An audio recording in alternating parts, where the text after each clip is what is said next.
Hi, everybody. Welcome back to another episode of Devil's Advocate Trades Edition on our segment Hard Hats and Hard Truth. Michael, you got to stop doing that shit. I don't know. I like starting with a laugh. Every time we go into, just so everyone knows why I somewhat giggle or try and choke up not giggling is because Michael makes fart noises as we're counting down to go live. No, base. So base. Ridiculous. How old are you? 5? Sometimes. Okay, so we're going to play a little catch up. So I got the opportunity, the privilege of meeting Red, Yep. She's great. and she's amazing. Mhm.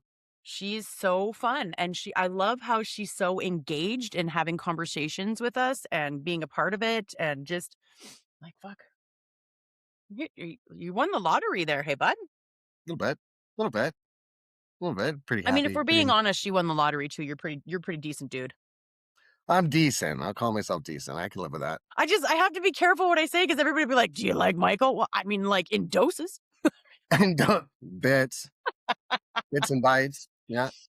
Nah, I love you to death. You and I have been on my podcast journey for 2 years, and we've done Years. lots of different things and integrated business aspects and ideas and innovations together, and we continue to do that, and we continue to grow as somewhat of a team on one side. There are a few people in your very small circle that you Mm. hold close and will help develop in different ways, and I'm grateful to be a part of that little tiny circle, so thank you. I'm happy you're part of it. Thank you. It works. It works. And when Okay, it so doesn't work, pivot and make it work. we'll force this shit. That's it. Okay, Square peg, so round hole. Hammer. what's that? Square peg, round hole, hammer. That's it. If something doesn't work, hammer it. Sound like a typical trades guy. It's a good thing Yep. we're on Devil's Advocate Trades Edition. Hard hats. Right? Okay. So when we last left off, we told the listeners that we were happy to talk about grants and support programs inside of Canada and how that looks for Mhm. when people are hiring people out of country or people that are coming into the country and required to get all of these different things when these subsidies kind of fall off, if they Right. do. And so it's kind of one of those interesting thing. So I'll tell you, I did print off some stuff because when I worked for a company, we had to do the LMIA program, which is Labor Market Impact Assessment, which Mhm. is everything is the owner of the company's responsibility. You have to pay for an immigration lawyer. You have to make sure all their visas are in order. You have to, and that's like $1,000 just to get the Yep. paperwork in order. Not the lawyer too, $1,000 to the government. At least here in Alberta, that's what it is. When I was doing it, and then you have to pay a lawyer up and above on that to make sure everything's done properly, filed properly, and you do everything through the law office. The Yep. next part about that is that they dictate. So the government dictates how much you pay this individual based on title. Okay, which for me was very eye opening because we hired a guy from Mexico and he had a background in horticulture Yep. and he was amazing at vegetation, just understanding the entire aspects of being a horticulturist. Like he had the education, but the Right. government wouldn't allow us to pay him as a horticulture. They'd only allow us to pay him as like a landscaper at like the max he could get was $21 an hour, which was to me fucking gross. Like he should have been Right. paid closer to 40 because of his background. So we'd fight with the government. That's We'd fun. fight a little bit, we'd fight. But if you want to increase them, have to go through the government. And if you're found in non-compliance, they'll go after your passports, they'll go after all your shit, they'll blacklist you. It's fucking horrible. So if you're going to bring people into this country and you're going to pay for their visas and you're going to be responsible for them, be aware of what your consequences are if you decide you're going to you're going to go rogue, as they would call Right. it. So be careful with that. So that is just an aspect of it. It's not the whole meat and potatoes. It's just like, I've just given you the steak part. Yeah. There's still potatoes to go with that dish. So if you're looking to bring people into the country, I Mm. suggest you go and consult a lawyer, an immigration lawyer. And I know a Yeah. great one. His name is Michael Green. Oh, very nice. Very nice. He was a lawyer I use and he was great. He was fantastic. Yep. Super nice guy. He's So, still he's still in the same business, I assume. oh yeah. Oh Yep. yeah. Well, funny story. Okay, so you know about the Humboldt accident in So. Saskatchewan where the bus that was carrying all of those hockey players, Oh yes. Yes. okay. Yes. Yep. So he's the lawyer for the individual that was driving the rig. Oh wow. Yeah. So, um, as you know, my good friend Greg isn't in disagreement with the guy staying in the country. He's like, I'm a trucker. I know what he Right. went through. He's like, it's not an easy intersection. What Yep. he did wasn't right, but how many of you have blown a stop sign and you can get across? He's Yep. driving a Super B. It's a shit area. He's like, I'm not excusing the behavior. I'm not excusing what he did. But here's one thing that I will tell you that I will stand behind. And this is what Greg said. And I love Greg for this. He said, how many Canadians would stand up in court and say, I fucked up? How many would pay lawyers to say, not guilty, not guilty, not guilty? He pled guilty. He said, Right. I fucked up. Here's all the things that I was going through, regardless of whether they matter or not. I was set up to fail, and I accept that failure ended in, and this was the result of that failure, and I accept the consequences for that. And Yep. Greg's like, there's no fucking Canadian that will do that. Most Canadians don't do that. They're like, oh, I'm not guilty. I'm not guilty. We're going to drag out everything when they could just say, yeah, you know what? I rolled a stop. Mhm. Right? They'll fight tooth and nail. They'll right fight. So Greg's like, that's where I have the most respect for him, is that he was willing to stand there and say, yeah, my actions have partly to do with what happened. Yep. Because actions have even consequences. if he didn't see the bus, because it's rolling hills, right? Yep. In that area. And the stop is right at a crest of a hill. So Oh, jeez. there's other, I mean, we could talk about just a quick tidbit on this, where my question is unfortunately this person can't defend themselves. The bus driver, how fast was the bus driver going? Interesting Has question. he I don't driven know. that I route mean, I've before? never Does looked he into know it, that there's but a stop there? Does he know that that is a major trucking route? Do you know how many times Greg has driven that as a trucker? Like, lots. he's always driving this. And I remember he'd call me after the Humboldt accident, and he's like, I had to pull over. And I'm like, why? He's like, because I'm coming to the stop sign of the Humboldt accident. I had to pull over. He's a hockey player. He Right. was an officiant for hockey. So to him, this was like, it was really fucking tragic for him. So he's like, he'd had to pull over a few times and just fucking breathe through it just to even get through that intersection. So it's horrible. Shit happens. Wow. Right? Anyways, Michael Green. There we go. Michael Gray. That's Michael Gray. Okay. So we're talking about this, and we looked up, because I mean, we want to try and be as straight as possible. So we looked up the Canadian government of Canada, so grants, contributions in support of resettlement assistance programs. So this talks about, the resettlement assistance program is called RAP, or the Department of Citizenship Immigration Act, and the Immigration and Refugee Protection Act, the RIPA. Mhm. And then Michael, you had another one? Yeah. Then there's also the Urgent Protection Program, so UPP. So is that like So asylum? yeah, so this is for refugees under threat of being returned home or expulsion, of facing direct threats for their lives, that type of stuff. Okay. Then there's also the IFHP, Okay. which is the Interim Federal Health Program, which was one of the things we loosely talked about in the last one. Mhm. Then there's so many of them. Then there's GAR, which is the immediate support for RAP. So this is for your skilled trades and that type of stuff. Yep. So under that allows for resettlement of up to 250 human rights defenders and their families annually, is what they're kind of doing with that. And then one that is closed currently to new applicants is the Economic Mobility Pathways Pilot. And I just keep finding more and more and more, but the navigation around all this is really messy. Mm-hmm. I'm noticing that too. And there's no real. So in Alberta, they have a cap. Right. They're like, you should be able to get yourself fucking figured out in a year, and then we're done supporting you. So Alberta, we're a little bit more like, pull your fucking bootstraps up and get to work. If you can't find work after a year of us helping you, Yep. sounds like a fucking you problem. Well, that's where, in some of these that I read, where it says support can last up to 1 year from the date of arrival in Canada, or until the refugee is able to support himself or herself, whichever happens first.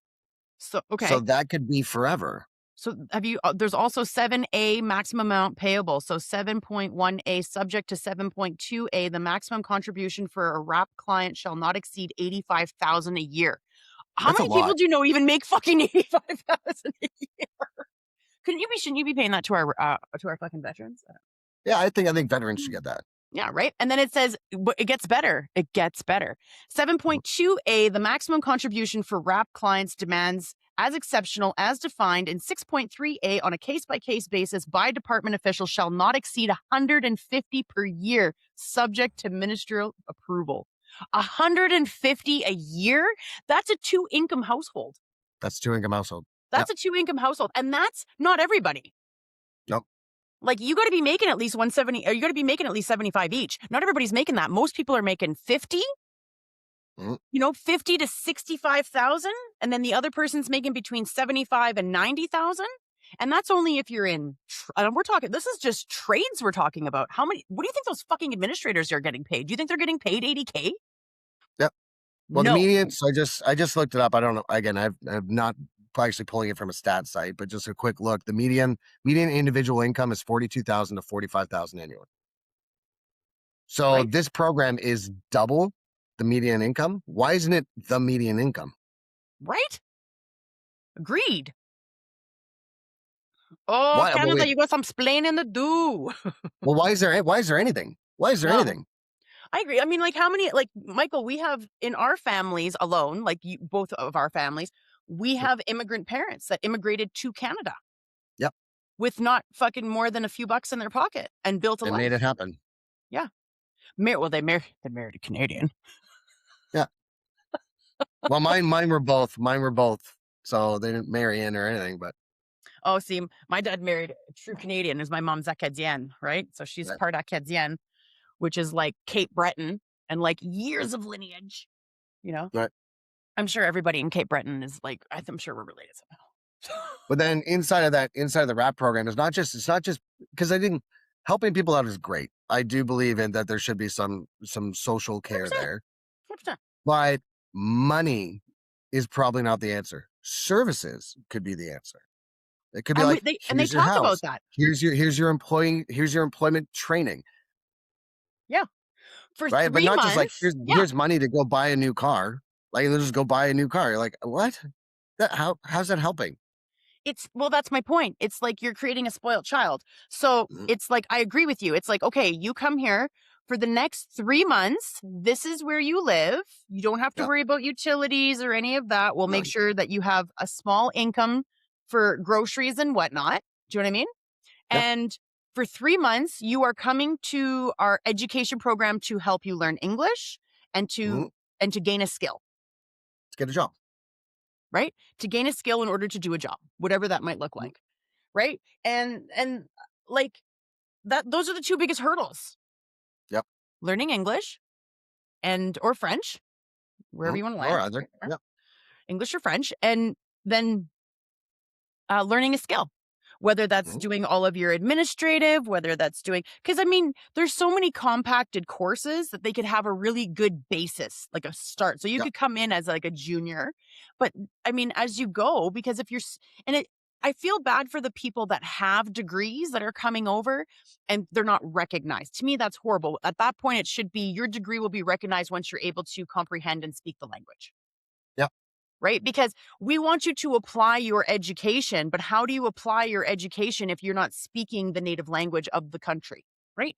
So that's where I kind of get a little sticky with them. It's like when you're bringing people over and this person's got an engineering background, this person's got a doctorate, and this person's got, you know what I mean? It's like, why aren't we acknowledging that?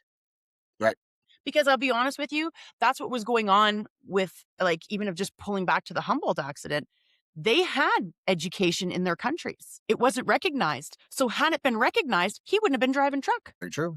Hate to say that, but let's that was just on CP24 the other day. So coming up on the ticker on the bottom, right? Like, it's just like all this unregulated stuff that's happening in logistics, for example. Where you've got people, because nobody can keep up with it. There's such an influx that they can't even keep up with it. So you've got people out on the road that probably shouldn't be out on the road. Right. And when you're looking at Canada now, like I mean, of course, I just pulled it up, and it's like a 6.9% unemployment rate in Canada. That's crazy. Why? Everyone that I know is hiring. Everybody's trying to hire, but they can't find anybody. No, and how are you not able to find anybody? It's that they can't find anybody qualified. Or they'll just go over here because they get the subsidies. They can't find anybody qualified or anybody who is ready, willing, and capable, right? That is the main objective at any employer. Ready, willing, and capable. Are you ready, willing, and capable to address your tasks and come to work on time? Not, I want you to start at 8 and you roll in at 8:15 or 8:05. Right. It's not, we're not doing that. And I don't think that employers should expect less than that. I think that if it's 8 o'clock, I would get bajiggity, but you and I grew up where you're like, if you're 15 minutes early, you're late. Right.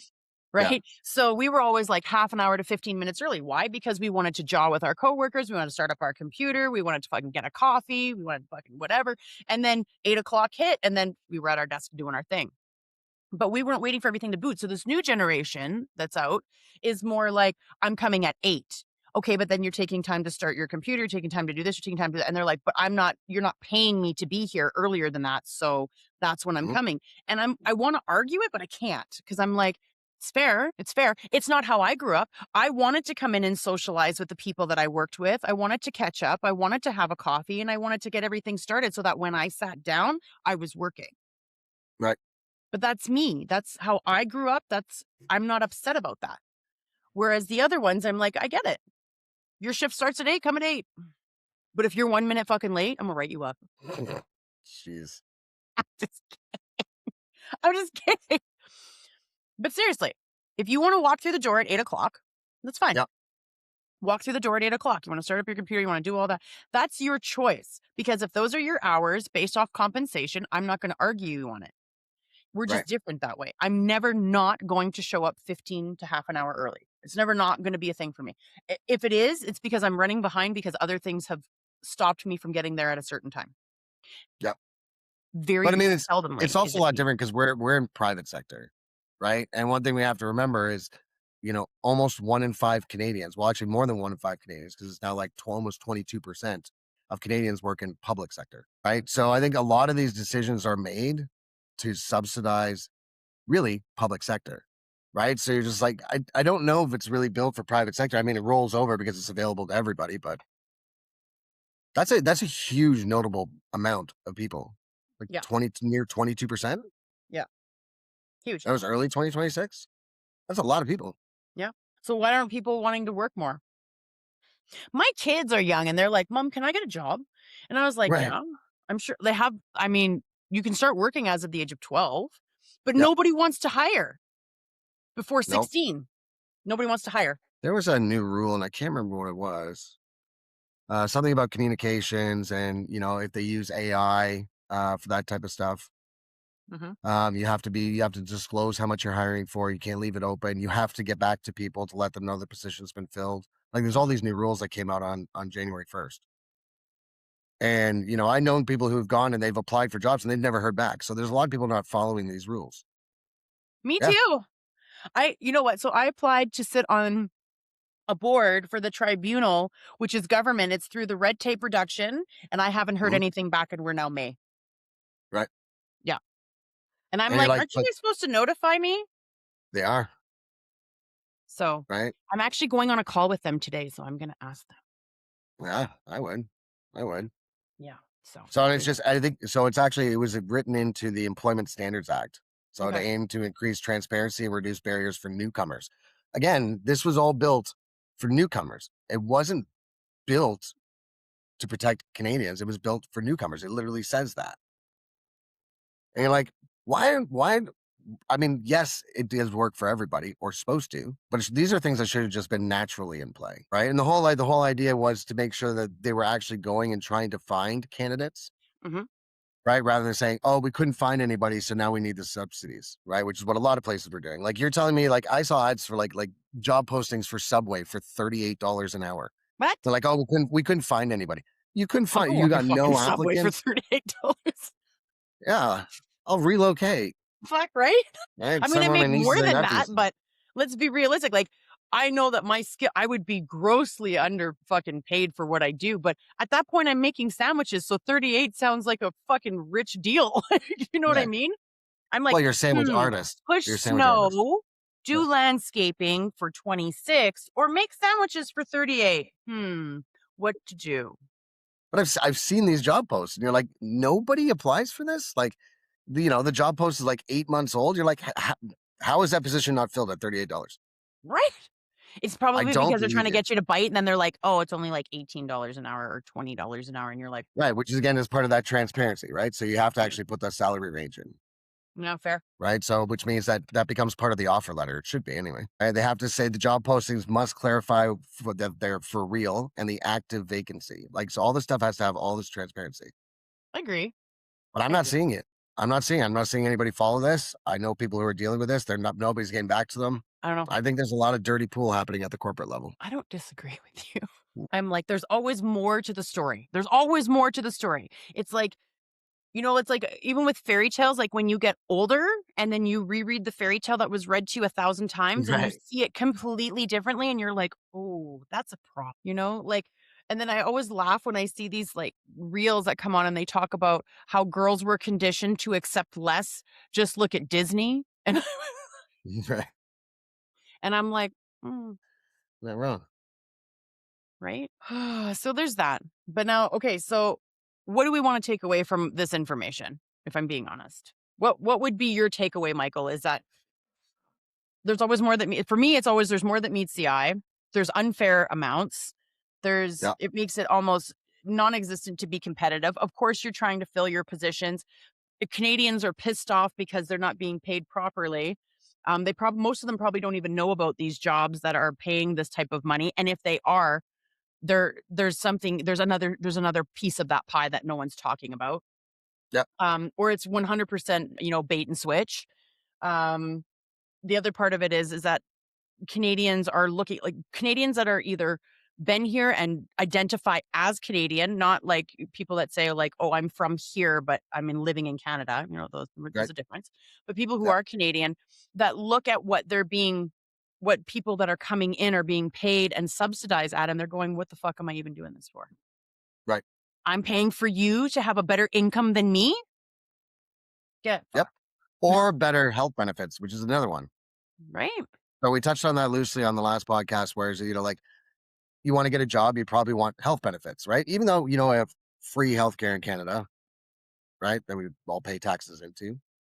But like things like optical, dental, all that other type of stuff that you need to get a job that now has that coverage for you, your kids, blah blah blah, right? Because say they're not young enough to be covered and they're not old enough to be covered, right? So in that middle ground, when you need your teeth the most and you need to see the most, right? Like, Right? but it's not covered, so you want to get a benefits package. But these employers that are bringing people in from other countries, that now they get it covered by the government. So now they don't have to have benefits for Canadians inside of their business. So it's drawing a line of, a two-tiered medical system, Yeah. which is, I think, really ugly. Because Yeah. that was And the the whole more point. Well, we can't let privatized healthcare exist because then you're gonna have a two-tier medical system. Well, you guys just created a two-tier medical system Mhm. Yeah. that we're paying for. So it's like a little tiny private one that's for not Canadians because we are paying Maybe for we it. So should doesn't go that make it a somewhere little for bit a of a year or private 2 one? and come back and be not Canadian. Right? Like it makes me go like, how do I give up my citizenship so I can just get free medical and dental? I volunteer for tribute of the You're 150. right. Yeah, like take it. Done. No problem. Fucking Christ. Um, yeah, kinda gross. It's Mm. obviously we're gonna have to have another chat about this one for sure, because I'm sure a lot of people are probably really upset about this. And it's funny because, we always talk about our veterans, we talk about the less fortunate, the minority groups, whatnot. And I came across a reel today that talked about, and you have talked to me about this, Michael. I don't know if we actually have it somewhere in the podcast, but we talked about the MAID program. And there was a Yeah. veteran that came on. She was talking from Nova Scotia, and she had said that Canada, the Canadian government is gross. They don't help them. They either drug them or, try to fucking make everything go away. They don't actually help veterans after they come back from Afghanistan. The suicide rate is so incredibly high. They don't log those numbers because that wouldn't be a good look. And then she Yeah. said, and now a lot of them are being approached by the MAIDS program. And I'm Yeah. like, fuck, that's your fucking answer? Like kill with passion or like honorary killings or whatever the fuck Well, you're it's calling it? again, it's a financial line item, right? Ugh. We could, help you in dying over here, or we could keep you alive and pay a lot more money. So crazy statistic. By the end of 2024, a cumulative total of 76,475 people have received MAID in Canada. How many of them do you think required MAID? Because let's be realistic, Right. Michael. Let's be Yeah. realistic. If I was someone who was suffering and I knew Mhm. I was going to be at a point where I was no longer of sound in mind and I was going to be a burden to my kids, I would ask for mates. I would. I Yeah. would have that signed up so that my kids didn't have to deal with that. So how many in your opinion, or can we actually research? I don't think we can, 'cause that's medical system, that's medical care. But how many do you think would have qualified for what maids was really designed for? If I had to guess, I wouldn't even say half. Like, I mean, but it's just a guess. Like, I Mhm. have no idea. But I do know that, like, my mom, she's older, right? And I know a lot of other people in elder care and stuff like that that you just get this offered. Like, they don't go in asking about it. They'll be offered it. Like, hey, have you thought about death? Usually when that conversation comes up, it's like, "Do you have your will in order?" Right. There was a lady who was trying to get funding to get a ramp done at her house. And so during that funding conversation was, have you thought about death? What? What? Like, it's such a weird thing. It And you're really just like, I don't. it is. It is. Like, so as a 45-year-old woman, single Mm, mother, have I thought about death? Of course I have. You sure. know, I had a brush with cancer. I've had a will for years. So I think about death in that way. If something's going to happen to me, I want to make sure that the people that are left behind have what they need in order to succeed in some way, shape, or form. So Yeah. when I talk about death for me as a younger person, I talk about death from a standpoint of anything could happen, Michael. I'm not like, yeah, I might be a little bit of a I might need some more care. I might need some more this, some more that. It's going to cost taxpayers more money because of the things I need. I'm looking at it from a perspective of, do I get hit by a bus? Do I get into a massive car collision? Yep. You know what I mean? Like freak accidents that happen or accidents that happen where I maybe can't come back from. Right. So those Yep. are things that I think about. So when you sit there and you tell me that people reach basically a certain age and then all of a sudden they're getting in the mail, hey, have you thought about dying? Is fucking gross. I'd almost be like, have you been thinking about dying? Like that. And I mean, I understand a lot of people struggle with mental health, but instead of trying to fix mental health, they're now going to be offering maids for it. Right. That's Like, that's that's craziness. Like, you there's suffer from what? Sadness? Have you thought about death? obviously they're sad. Obviously, they have mental health problems. Yes. Fuck. So the question is, now are you pushing somebody who has Mhm, mental health problems into something that maybe they wouldn't have had the capacity to even think about, but now you've put it on the table as we can help you do that. mhm, That's giving somebody a loaded gun. mm, And then you claim that you're not responsible for it? 100%. You already know that they're in the mental state of taking their Mhm. own life. Yeah. So now they can live like it's they're playing God. They're saying, Yeah. "Listen, you don't have to go to hell by taking your own life. We're gonna send you to heaven." Like, you're the fucking executioner at this point. Like, why be so fucking civilized about it? Why don't you just get a guillotine? Yeah, just do it. Fuck. But like this whole track two idea of like having another way in. And the thing is, I I've read it a lot. I've not been able to confirm it 100%, although it has shown up in some of the literature about dropping the age. About what?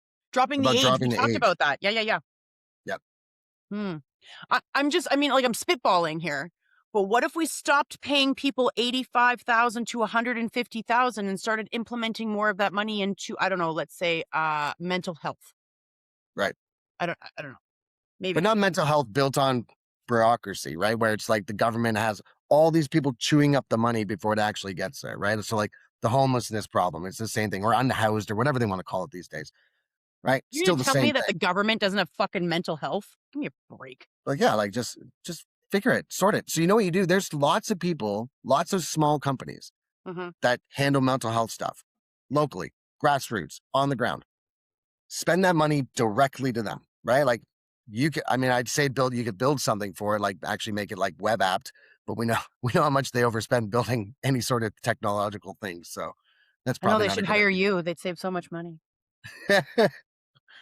Plus, it's like the whole COVID app thing, right? That we're like, what happened with that money, guys? Come on, that's ridiculous. Stupid. Yeah. Stupid.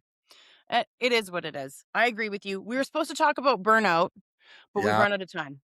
We run out of time. Okay, so we'll make a focused one just on burnout. Yeah, we'll do a focus one next week on burnout. But these are good topics because I think a lot of Canadians feel this way. It's like, why are our veterans being pushed aside? Especially people who had a veteran that committed suicide, have a veteran that's out on the street, have a veteran. They know one, they understand. Like, I mean, I don't have to know a whole bunch of veterans to know that this is bullshit. Right. Do you know what I mean? Like, we do have a brain in our head. But when it comes to the mental health sector, I find it amusing that people who have mental health tend to be some of the wealthiest people. Mhm. It's not the poor. Mental health doesn't care how much money you make, but if you No. go and talk to people who have quite a bit of money, there's a lot of mental health concerns. There's high anxiety, there's depression, there's image issues, there's like they're on Xanax, they're on fucking like what is it called? Lithium. What's it? I can't remember the word. What's it called? Ativan. Yeah. Ativan. Ativan's everybody's favorite friend. No. You know what I Ativan don't is, like yeah? any pharma. I don't like any pharma, nothing. I'm like, listen, just take some gabapentin and call it a day. I think I could probably still take like infants Tylenol and it would still work for me because I think I've taken Tylenol twice in my life. Listen, I already know how to take you out. I just feed you vegetables. That's true. That is true. Stupid vegetables. Stupid vegetables. Fuck those vegetables, Lisa. Stop stealing my food. Oh, Oh my God, you just upset all the vegans. And then funny, Greg is mm, so fucking dark. He goes to me, so listen, I was thinking, just hear me out. And I'm like, oh God, this is going to go oh God. badly. And he goes, if all the animals died, Mhm. technically vegans are the next closest thing. So technically, would we be cannibals? Because they are technically eating like a cow and we Mm, like cows. So, I mean, they're kind of doing us a service. And I was like, right. Greg, like, did you just hear yourself? He's like, hear me out. Like, I'm just I'm thinking. just spitballing. Like, Yeah. like, you fucking guy. I'm like, you're so funny, bro. He's fucking hilarious. Some of the shit that comes out of his mouth just fucking, I'm Like, where do you telling you. come up with this? What made you think about this? I don't know. It's just that, I was at a yoga class and they all look delicious. I all of a sudden got hungry and it wasn't for anything other than food. Right. I went to a yoga class where you were staring at their butts. How much Mm, meat? I need a meat content, meat portion ratio, Yep. Like It's actually funny. that I one didn't would have a expect us good to fat talk. back and that one would be extra lean. I didn't expect us to talk about mental health today, but funny enough, I did wear this sweater, the You Are Enough sweater. Oh, I love that. I love this sweater. I get a lot of people like I'll turn around because it's got the whole like dear person behind me thing. Mhm. And I'll turn around and sometimes people are just smiling. Aw. But that's why Right? they You're make just like, those shirts, right? yeah, Sometimes and they're people need to so be told they're comfortable. enough, and they are enough. Yep. Yep. Greg, you're enough. Greg, you're enough. Greg, Your you're too jokes are much. terrible, but you're enough. Fucking hilarious. Okay. So we'll wrap up for today. We will come back and we will talk about burnout because I think it's a Burnout. big thing that goes on in industries, especially in trades industry is burnout. Mhm. So yeah. So we'll catch you guys next week. Thank you, Michael. Thank you, Lisa. Okay, everybody have a wonderful rest of your week. We'll catch you on the flip side and don't do anything crazy.